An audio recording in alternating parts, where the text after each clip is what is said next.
All right, let's try this again. Welcome back, Warshippers, to the decisive game of this best-of-3 match between the North American second-place team, that's BONKS, and the Asia second-place team that's FPM. Spawning here on the north side in green, BONKS fielding Conqueror Yamato, triple Venezia, Moskva Daring, confronted by double Shimakaze. Stats, what about FPM? FPM, of course, these teams have to bring the same ships after a restart, so FPM again fielding Ohio, Kremlin, Des Moines, Venezia, Stalingrad, Daring, and triple Marceau. Now, at the end of that, when they saw the failed start attempt, they will, of course, have seen the enemy lineup, so both teams will have had a chance to have a little chat, so they may have slightly altered their tactics based on what the enemy team has brought. But the deployments actually look...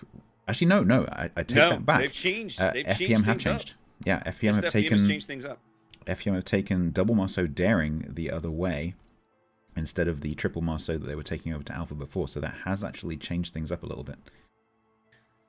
Now, you have to wonder if that's in response to the restart, just to make sure, right? Just to cover themselves. Just in case. It was a BONKS restart. It was actually correct. One of BONKS destroyers that crashed. So yes. Each team gets one restart during a series during the first 2 minutes. So well, we'll see how Go ahead. The double Marceau is heading over towards Charlie, and they will, as usual, those French destroyers very, very fast. They will get into Charlie. They will cap.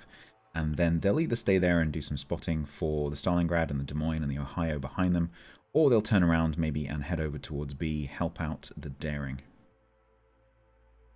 Kokone's Daring is going to hold back the B cap. He snuck onto it right before Battleship Nagato finished converting it for BONKS. Early Marceau into A, that's Munan. He will pick up A before Todd Howard's as Shimakaze can step onto the cap. Actually, Todd might have been able to prevent that, but... looking like he wants to rather reverse in and flip it back now that the Marceau has moved on. Now, something interesting is that FPM have two radars. They have a Stalingrad and they have a Des Moines. Stalingrad 12-kilometer radar, Des Moines 10-kilometer radar, but they're both at Charlie. So Force Venus does cover most of B probably and some of Charlie from this position. But there's nothing at A. And this stops them from detecting Todd Howard's unless the Marceau actually just face spots him. But of course, Shimakaze has excellent concealment and can outspot Munan considerably. So Todd Howard's can take A back, no problem whatsoever here. Well, just lighting up some of these Marceaus on the top end of C, trying to let his teammates in the double Venezias do their work with that nasty SAP, but so far, nothing doing. One salvo went on Roselia, and they got a little bit of chip damage, but nothing noteworthy. AP rounds out from Ohio across the map, long range to turret bonk in the Venezia. Addy's actually taken a little bit of damage as well. I suspect that was from either the Stalingrad or the Ohio. Indeed, that's kind of become Addy's custom in most of the games that we see Addy play in. You look at Addy about 3 or 4 minutes in the game, it's like, well, you've already gotten shot at a few times. Addy seems to keep getting stuck in these high detection cruisers like a Nevsky or a Venezia and making it work. Both battleships missing those 2 salvos there.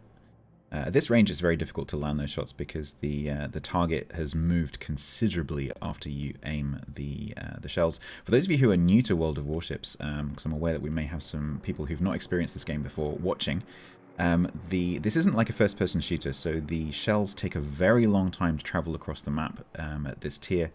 You can talking anywhere up to sort of 15-20 seconds in some cases, and so you have to lead your target considerably. And if you're paying attention as the target, you can actually do quite a lot to move out of the way and mitigate that incoming volley. Indeed, I've learned more about the vagaries of naval gunnery than I ever thought possible just from playing World of Warships. Yeah, absolutely. And although this is an arcade game, it's not a simulation. It does do a pretty good job of approximating what the gunnery would be like. These shells have some physics and some penetration mechanics, which do approximate to a certain extent what the real gunnery would be like. Kokone's Daring being aggressive here in B, pushing Battleship Nagato's Shimakaze back off the cap. basically, I think they've decided they don't own C, they don't own A, they need to own B. So FPM getting a little aggressive there and trading well. Battleship Nagato declining to return fire, which keeps him dark. His gun bloom doesn't reveal him to the rest of the map. I am Nutsi V Kremlin turning into these 2 torpedoes here and receiving an SAP volley at the same time. That's going to take Noob down to 62 and flooding. 46 with another little shot there from Yamato, I think that was. Sergeant Hattie. So Noob in a very risky position here. Oh, but Apache takes a massive salvo in return. That's the thing about Conqueror, is that she's not that tanky. She's pretty soft, but Noob is very low, and you can bet Apache is queuing up that HE. No, he's got AP in the barrels. I figured Apache would be queuing up the HE salvo to follow up with those torpedoes, try and get him lit on fire. I think the reason for that AP volley was because you've got Yamato at 90 degrees to the Conqueror there. And man. You know, Noob can't angle to both of them, and so if they both load AP, one of them is going to catch the broadside. I think... Gonna do it right here. Wow. It's going to be the FPM losing a battleship in less than barely 6 minutes into this game. Already down a battleship here in a decisive game 3. It's really health and power projection. They can't afford to lose this early, but it's gone.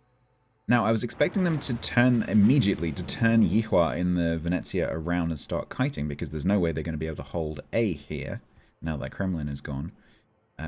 But the Venezia are actually taking the opportunity to dip into the cap and block the points. There's no way that Yihua is going to get the cap, but they are using that smoke to turn it around and block some points at the same time. With that said, they've been very aggressive with Runas' Stalingrad. He's pushed up into B. No way for Nagato to get back in there comfortably now. Kokonia is daring in a very forward position, let's say. Well up along the 4 line in between the A and the B caps, doing a little bit of spotting. See what they do with him. They had briefly, and they did push the Marceaus back into C and steal that one back away. So down 100 points, but FPM fighting back down a ship. Notice that Yihua actually was spotted during that turn, because the firing bloom on the Venezia is quite large, and the Shimakaze was within it. So because Yihua had fired, Yihua was spotted and down to 34k here.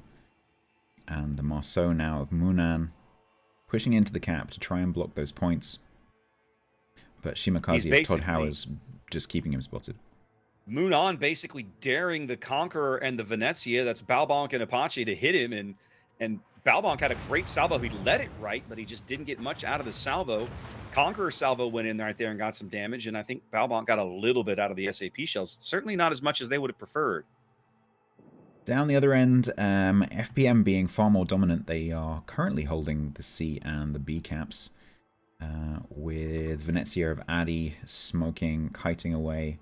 Whale Biologist maybe moving in to do a little bit of spotting here against those 2 Marceaus. But of course Marceau is much quicker than Daring, so Whale Biologist needs to be very careful not to get caught out. Apache takes a Venezia torp as he tries to turn in behind Balbonk here down south of A. They do succeed. Well, I should say succeed. Munan leaves the A cap. They're gonna leave that one on the board as FPM moves out to their first lead of the game. There's a quick lead change. Down a ship, up on caps.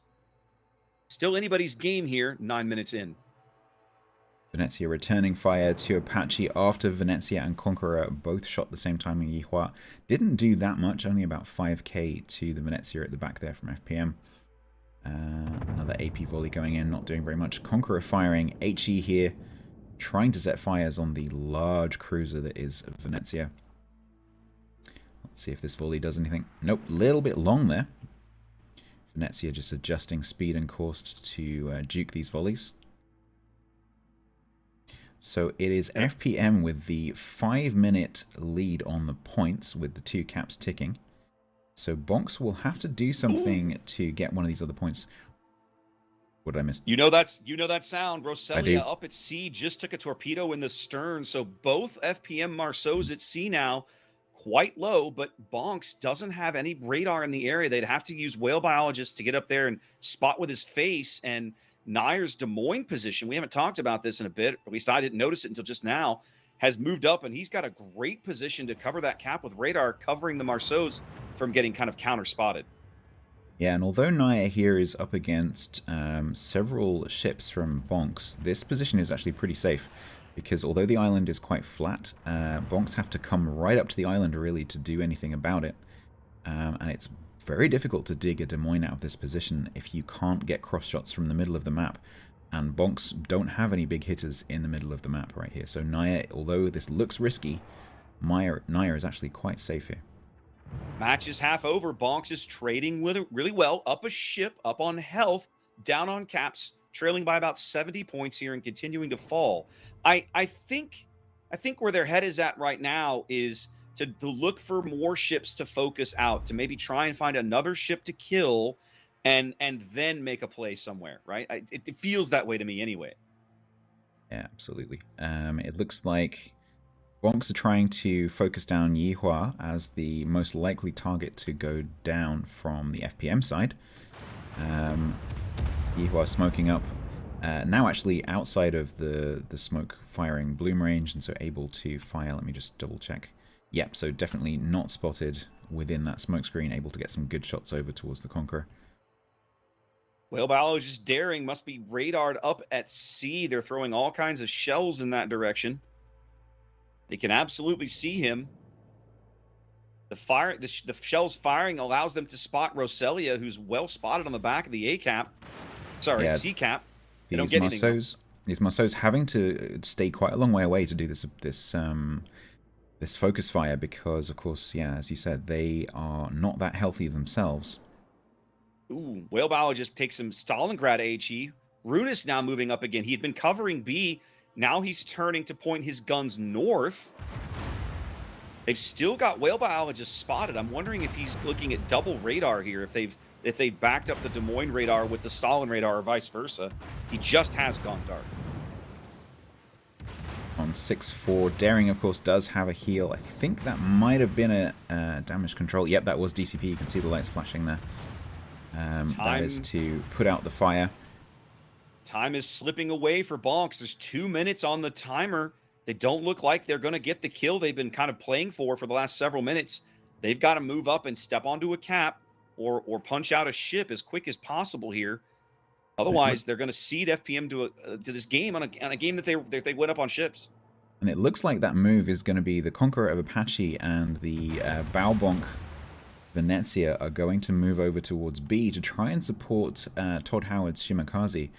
But Todd is not going to want to move in against that Daring, and also Plan CVN-18 in the Marceau is also moving up. And BONKS really will not want to lose the Shimakaze. They've pulled Todd off of the A cap, and now Munan is back onto it. Hang on, we've got a rush going on. A slightly unconventional rush. Venezia using smoke to rush force Runus in the Stalingrad. That's what's around happening this island. Here. Of course, proc spotting will kick in. Question is Turret Bot going to go for the ram or the close pass? The Stalin wants the ram. No, I think the Stalingrad is trying to get within the torpedo armament range, so that Turret BONKS can't. He has succeeded. Well, Turret, he's going to be moving up though.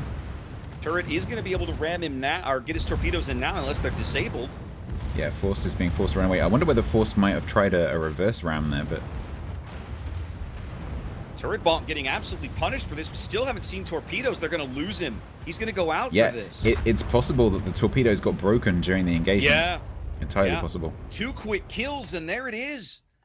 BONKS just took too long to reorganize, I think. They went up a ship, but they let FPM get too many points. 2 quick kills.